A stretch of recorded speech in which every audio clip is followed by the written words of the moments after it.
বাচ্চা হোক বা বুড়ো, ছোট হোক বা বড়, আমরা সবাই চাই যে অন্যেরা আমাদেরকে শুনুক, আমাদেরকে বুঝুক, আমাদের কথার গুরুত্ব দিক। কিন্তু যদি আমাদের কমিউনিকেশন স্কিল ভালো না হয়, তাহলে কিন্তু সামনের মানুষটা আমাদেরকে গুরুত্ব দেবে না। যখন আমরা নর্মালি কারোর সাথে কথা বলি, আমরা খুব ভালোভাবে তার সাথে কথা বলতে পারি। কিন্তু যদি আমাদেরকে ক্যামেরার সামনে দাঁড় করিয়ে দেওয়া হয় অথবা হাতে একটা মাইক্রোফোন ধরিয়ে দেওয়া হয়, তাহলে কিন্তু আমাদের মনের মধ্যে যেন বিচার সভা বসে যায়। আমরা ভাবতে থাকি সামনের মানুষগুলো আমাদেরকে জাজ করবে না তো, আমাদেরকে নিয়ে হাসি ঠাট্টা করবে না তো, আমাদেরকে ভুল বুঝবে না তো, তারা আমাদেরকে কিভাবে নেবে, এই সমস্ত বিষয়ে। কিন্তু যদি আপনি আপনার কমিউনিকেশন স্কিলটাকে ডেভেলপ করতে পারেন, তাহলে কিন্তু সামনে উপস্থিত মানুষগুলো আপনার কথার গুরুত্ব দেবে এবং আপনার আত্মবিশ্বাস বাড়বে এবং আপনি ক্যামেরার সামনে বা মাইক্রোফোন নিয়ে খুব সুন্দরভাবে অন্যের সাথে কমিউনিকেশন করতে পারবেন। যারা ভালো বক্তা হতে চান বা নিজে কোনো কন্টেন্ট ক্রিয়েটার হতে চান, তাদের জন্য কমিউনিকেশন স্কিল বাড়ানোটা অত্যন্ত জরুরি।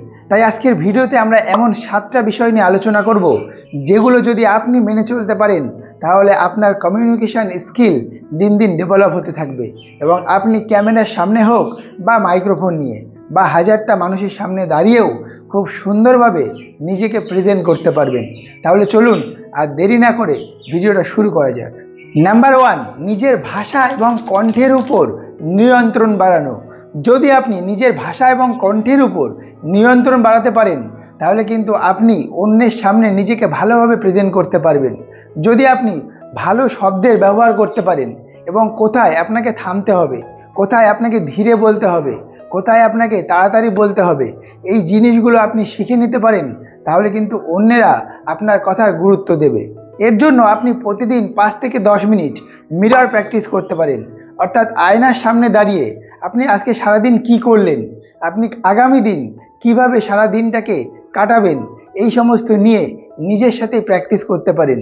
আর এই প্র্যাকটিসটা আপনি যদি করতে থাকেন, তাহলে কিন্তু অন্যের সামনে বা মাইক্রোফোনের সামনে বা ক্যামেরার সামনে আপনি নিজেকে ভালোভাবে প্রেজেন্ট করতে পারবেন। ক্যামেরার সামনে কথা বলার জন্য আপনার স্বর, আপনার কণ্ঠ এবং আপনার শব্দচয়ন অত্যন্ত জরুরি। তাই প্রতিদিন মিরর প্র্যাকটিস করুন, দেখবেন আপনার কমিউনিকেশন স্কিল ধীরে ধীরে উন্নত হচ্ছে। নাম্বার 2, ভয়কে বন্ধু বানান।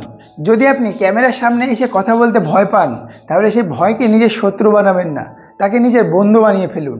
এবং কেন আপনি ভয় পাচ্ছেন এবং কোন জায়গাতে আপনার অসুবিধা হচ্ছে, সেই জিনিসগুলো আগে নিজে বুঝে নিন।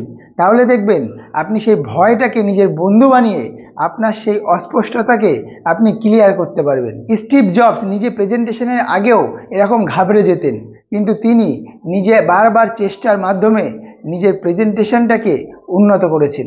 নাম্বার 3, শ্বাসের মাধ্যমে মস্তিষ্ক হ্যাক করুন। দ্রুত শ্বাস আমাদের ব্রেনকে সংকেত দেয় যে সামনে বিপদ। তাই ভিডিও করার আগে বা অন্যের সামনে বা ক্যামেরার সামনে নিজেকে প্রেজেন্ট করার আগে 4 সেকেন্ড ধরে ইনহেল করুন, 4 সেকেন্ড হোল্ড করুন এবং 4 সেকেন্ড ধরে এক্সহেল করুন। আর যদি আপনি এটা করতে পারেন, তাহলে আপনার মস্তিষ্কের কাছে একটা পজিটিভ বার্তা পৌঁছাবে এবং আপনি ক্যামেরার সামনে ভালোভাবে নিজেকে প্রেজেন্ট করতে পারবেন। নাম্বার 4, স্ক্রিপ্ট তৈরি করুন। যদি আপনি ক্যামেরার সামনে এসে কি বলবেন বুঝতে না পারেন, তাহলে কিন্তু নার্ভাস হওয়াটাই স্বাভাবিক। তাই যদি ক্যামেরার সামনে নিজেকে প্রেজেন্ট করার আগে নিজে একটা স্ক্রিপ্ট তৈরি করতে পারেন যে আপনি কি বলবেন, আপনি কি বলতে চলেছেন, সেগুলো ছোটোখাটো পয়েন্ট হিসাবে নোট করতে পারেন, তাহলে কিন্তু ক্যামেরার সামনে আপনি নিজেকে ভালোভাবে প্রেজেন্ট করতে পারবেন এবং আপনার কমিউনিকেশন স্কিলটাকে আপনি উন্নত করতে পারবেন। তাই যদি আপনি একজন ফুড ব্লগার হন, তাহলে আগেই আপনি একটা স্ক্রিপ্ট করুন যে আপনি কোথায় যাবেন, সেই ভিডিওতে কি কি দেখাবেন, কি খাবার আপনি সেখানে গিয়ে খাবেন এবং অন্যের সাথে শেয়ার করবেন। এই সমস্ত কিছু নিয়ে একটা স্ক্রিপ্ট তৈরি করুন এবং তারপর আপনি ভিডিও করা শুরু করুন। দেখবেন যে আপনার কমিউনিকেশন স্কিল ধীরে ধীরে উন্নত হচ্ছে। এক্ষেত্রে বলে রাখি যে পুরো স্ক্রিপ্ট মুখস্থ করবেন না, সেক্ষেত্রে কিন্তু আপনার নিজের বলার ক্ষমতাকে আপনি ধীরে ধীরে হারিয়ে ফেলবেন। সেই স্ক্রিপ্টের কিছু বুলেট পয়েন্ট তৈরি করুন, অর্থাৎ মেন পয়েন্টগুলোকে আপনি মুখস্থ করে নিন এবং সেই পয়েন্টগুলো ধরে নিজের ইচ্ছা মতো বলতে থাকুন। নাম্বার 5, শারীরিক ভাষা বা বডি ল্যাঙ্গুয়েজ। যদি আপনার বডি ল্যাঙ্গুয়েজ ভালো না হয়, তাহলে কিন্তু কেউ আপনার কথা দীর্ঘক্ষণ ধরে শুনবে না। তাই আপনার বডি ল্যাঙ্গুয়েজকে আপনাকে ভালো করতে হবে।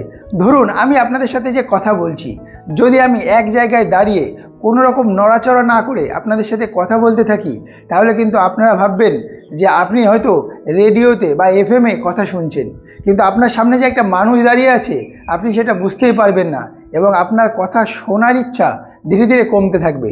আবার যদি আমি আপনার সাথে কথা বলার সময় অতিরিক্ত হাত পা মাথা নাড়াই, তাহলে কি সেক্ষেত্রেও কিন্তু আপনার অস্বস্তি হতে পারে।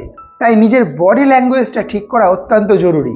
তাই কথা বলার সময় স্বাভাবিকভাবে নিজের হাত পা আপনি নাড়াতে পারেন, কিন্তু অতিরিক্ত হাত পা বা মাথা নাড়িয়ে অন্যের সাথে কথা বলবেন না। আর এই জিনিসটা আপনি আয়নার সামনে দাঁড়িয়ে প্র্যাকটিস করতে পারেন। আপনি নিজেকে নিয়ে নিজে কথা বলুন, আপনি কালকে কি করবেন সেটা নিয়ে প্ল্যান তৈরি করুন, আর নিজের বডি ল্যাঙ্গুয়েজটাকে ধীরে ধীরে উন্নত করুন। তাহলে আপনার সামনে উপস্থিত মানুষগুলো আপনার কথার বেশি গুরুত্ব দেবে। যখন আপনি ক্যামেরার সামনে কথা বলবেন তখন ক্যামেরার লেন্সটাকে দর্শকদের চোখ ভাবুন এবং সেই ক্যামেরার লেন্সের দিকে অর্থাৎ দর্শকের চোখে চোখ রেখে কথা বলা অভ্যাস করুন। তাহলে দেখবেন আপনার কমিউনিকেশন স্কিল ধীরে ধীরে উন্নত হচ্ছে এবং আপনি এই প্র্যাকটিসটা যদি নিজে কয়েকবার রিহার্সাল করেন তাহলে কিন্তু ধীরে ধীরে আপনি নিজের কমিউনিকেশন স্কিলটাকে ডেভেলপ করতে পারবেন।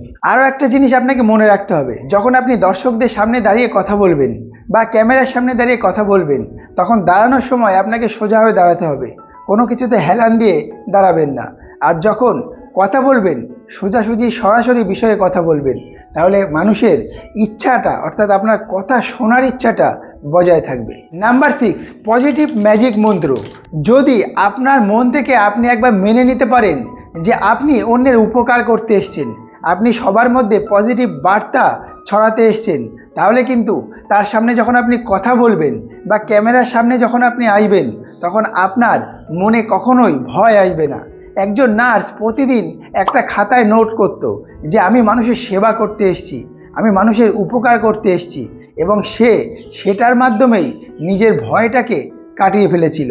তাই যদি আপনিও ভাবেন যে আপনি অন্যের মধ্যে পজিটিভ জিনিস ছড়াতে এসেছেন, আপনি অন্যের উপকারের জন্য ভিডিও করছেন বা অন্যের উপকারের জন্য আজকে ক্যামেরার সামনে এসেছেন, আর এটা যদি আপনি মনে মনে বলতে পারেন যে আমি পারি, যদি অন্যেরা পারে তাহলে আমি কেন পারবো না, তাহলে কিন্তু আপনাকে আপনার কমিউনিকেশন স্কিল ডেভেলপ করা থেকে কেউ আটকাতে পারবে না।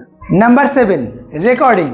যদি আপনি নিজের কথা রেকর্ড করেন এবং সেই রেকর্ডটা পরে শোনেন এবং তার থেকে আপনার কোথায় ভুল হচ্ছে, আপনার কথা কোথায় অস্পষ্ট আছে, কোথায় আপনি সঠিকভাবে আপনার ভয়েস বা আপনার শব্দ ভাণ্ডার ব্যবহার করতে পারেননি, সেই জিনিসগুলোকে আপনি রেকটিফাই করুন এবং আপনার যে জায়গাতে ভুল হয়েছে সেই জায়গাগুলোকে আপনি সংশোধন করে নিন। তাহলে দেখবেন আপনার কমিউনিকেশন স্কিল দিন দিন ডেভেলপ হবে। আপনাকে একটা জিনিস মনে রাখতে হবে যে ভুল সবার দ্বারাই হতে পারে এবং যারা কাজ করে তাদেরই ভুল হয়, কিন্তু যদি আপনি আপনার ভয়েস রেকর্ড করেন অথবা ক্যামেরার সামনে দাঁড়িয়ে নিজেই নিজের ভিডিও তৈরি করে সেই ভিডিওতে কোথায় ভুল করেছেন সেটা বারবার খুঁজতে থাকেন, তাহলে কিন্তু খুব সহজেই আপনি আপনার ভুলগুলোকে সংশোধন করতে পারবেন। নিজেকে অন্যের সামনে প্রেজেন্ট করাটা একটা আর্ট, তাই আপনার কমিউনিকেশান স্কিলটাও একটা আর্ট। তাই যদি আপনার কমিউনিকেশান স্কিল আপনি ডেভেলপ করতে থাকেন তাহলে কিন্তু অন্যের কাছে আপনার গুরুত্ব বাড়তে থাকবে। যদি আপনি এই বিষয়গুলো নিজে মেনে চলতে পারেন তাহলে আপনার কমিউনিকেশান স্কিল অবশ্যই বাড়বে এবং আপনি চাইলে নিজে একজন ভালো কন্টেন্ট ক্রিয়েটার হতে পারবেন, বা আপনি যখন ক্যামেরা বা মাইক্রোফোনে কথা বলবেন তখন সবাই আপনার কথার গুরুত্ব দেবে। যদি আমাদের ভিডিওটা আপনাদের ভালো লাগে তাহলে ভিডিওটাকে লাইক করবেন এবং সবার সাথে শেয়ার করবেন এবং আমাদের চ্যানেলটাকে সাবস্ক্রাইব করে আমাদের পাশে থাকবেন। দেখা হচ্ছে অন্য কোনো ভিডিওতে, ততক্ষণ পর্যন্ত ভালো থাকবেন, সুস্থ থাকবেন।